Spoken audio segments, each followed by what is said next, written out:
Hi guys, we're back again with sessions 10. In the last session, session 9, we discussed shock. And there were two other types of shocks that were discussed.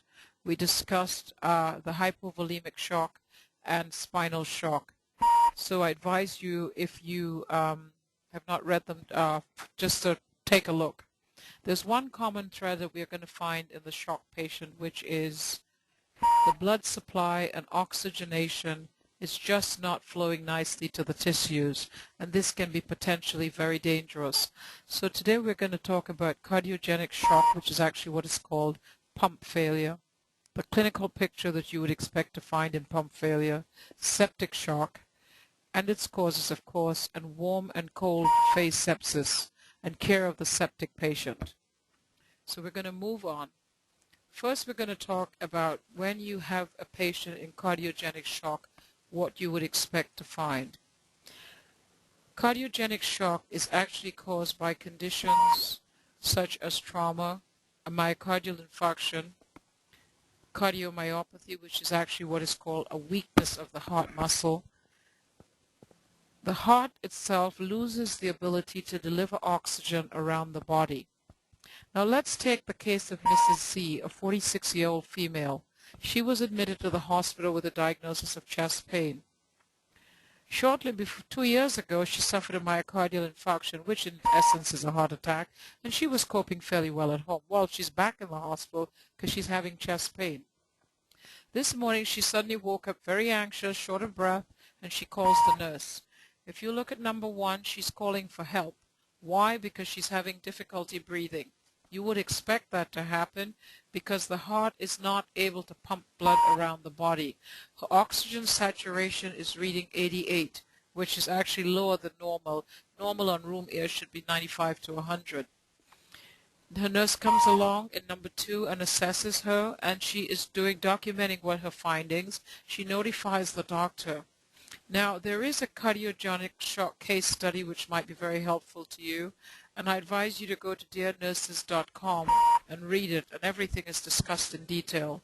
This patient, of course, winds up in the ICU, not surprisingly, because when you're not able to breathe and you're having difficulty because you've obviously got a cardiac event going on, you would likely wind up in the ICU. Now, let's talk about the clinical picture. The clinical picture of the patient in cardiogenic shock. I've tried to highlight the most important things for you so you can quickly spot what would be wrong. Let's talk about the heart as a pump. The heart usually works to pump blood all around the body.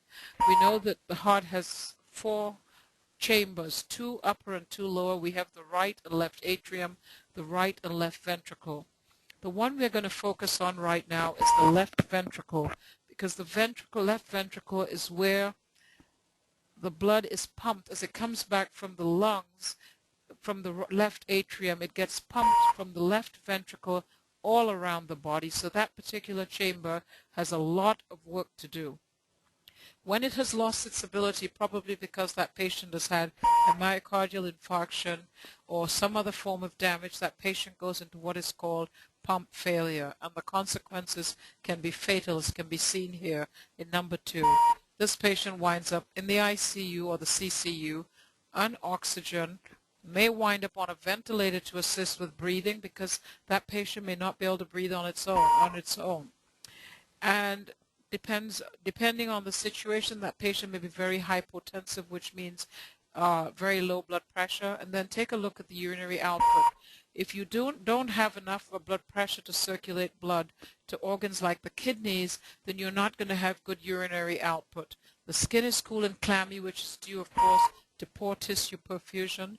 You even wind up with EKG changes.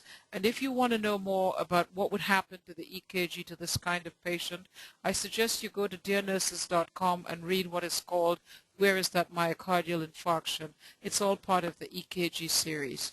So we can see that this patient just has a number of problems, has to be taken into the ICU or the CCU. Medications are going to be used also to help to bring them out of it. There are a number of drugs that can be used, things like Dobutrex to increase the heart's output. Then you have things maybe like dopamine to to increase the blood pressure, but I need you to take a look to see what can be done by looking at that case study. Now we're going to talk a little bit about septic shock. I'm sure that many of you have heard that word before, septic shock or sepsis. The big thing about septic shock, it is a frequently occurring problem, particularly seen in the ICU. Well, what exactly happens in septic shock is the body is invaded by organisms which enter the bloodstream and trigger an inflammatory process, and this can become very fatal. Now, there's also something about septic shock which is very unique. There are two phases. There is a warm phase and a cold phase. The warm phase is referred to as hyperdynamic and the cold phase hypodynamic. What we're seeing here is we have a young man, well, he's not that young, he's 60 years old, but he's been doing something wrong. Harry, there is also a case study at dearnurses.com, which I advise you to read.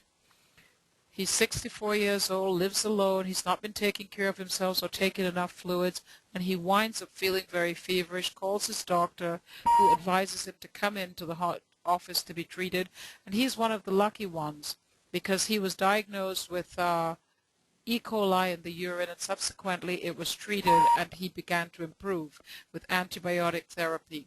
But take the case of the patient who is already in intensive care, probably had a trauma, and it can be brought on septic shock by traumatic events, lung infections, urinary tract infections, abdominal surgery.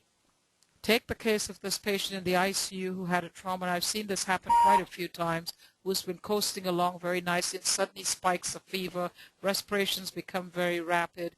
They have gone into septic shock. We have to do blood cultures on them, arterial blood gases.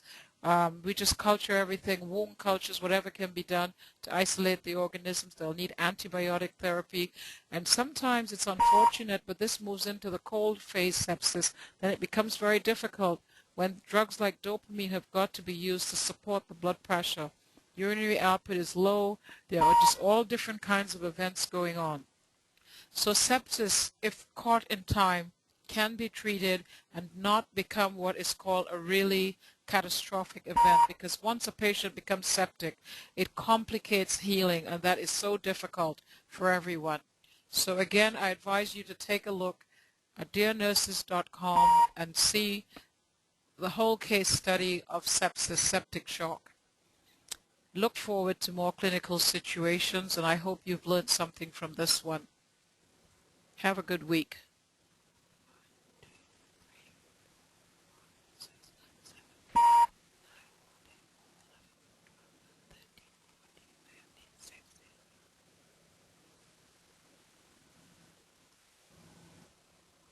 Have a good week, guys.